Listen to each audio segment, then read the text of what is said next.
тиш толтуруп нарастайны тишин дарылатып атат да мындай чайкалда. Ушул баалуулук ушул жерден эле билинди да көптөргө. Ушул абадан ушуну пайдаланыш керек. Урматтуулар, дайым позитивке көңүл буруш керек. Азыр бул жакта буйрук чыкпады, андай мындай деп отурсак эгер күтө берсек. Орусда бир сөз бар. Кашу маслом не испортишь. Эне мектеби эч качан мектепке зыян келтирбейт. Аны каалаган директор приказды күтпөй эле нарында киргизип таштады. Таласта киргизди, Жалал Абадта, Бишкекте бир нече мектеп. Анан кээ бирөөлөр эми баягы шылтоо издеш керек болсо, анан жеткизип койгула. Министерствонун тарбия концепциясына, министерствонун иш планыга Алмаз Бейшеналиев учурунда бул коллегия аркылуу киритилген. Эч тартынбастан эми обязательно буйрук эми бул мындай баягы жалкоого шылтоодо.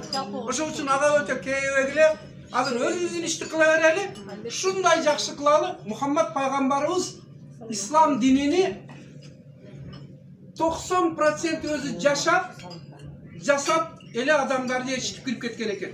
Анан бул күтүп отурсак болбойт. Биз өзүбүз Кудай деп ишибизди кыла берели, калгандары анан кетет. Мынакей ушундай адамдар бар экен. Биз өткөн абадан жакшы айтасыздар да, бизде атасы адам өтүп кеткенде эле баалап баштайт экен. Аны ошондой жетет экен да бизге. А бул киши бар экен, мугалимдер силер бул киши өзү келип атат. Өзү келсе андан 5 бүтөн дайын болот. Бирок ошол учурда ал керек нерсени түшүнөбүз да, ошондо мынакей бул кишинин энергиясы бүгүнкү күнчө Аллах таала берген энергиясы бар экен.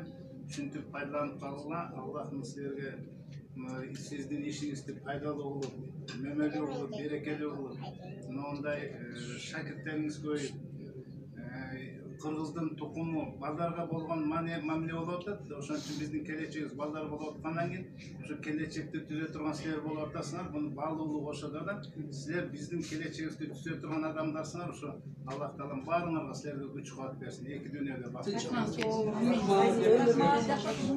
Балдар, кыздар, эне мектебибизде сакралдуу күч бар. Аны жасаган адам Кудай жакшы бере берет.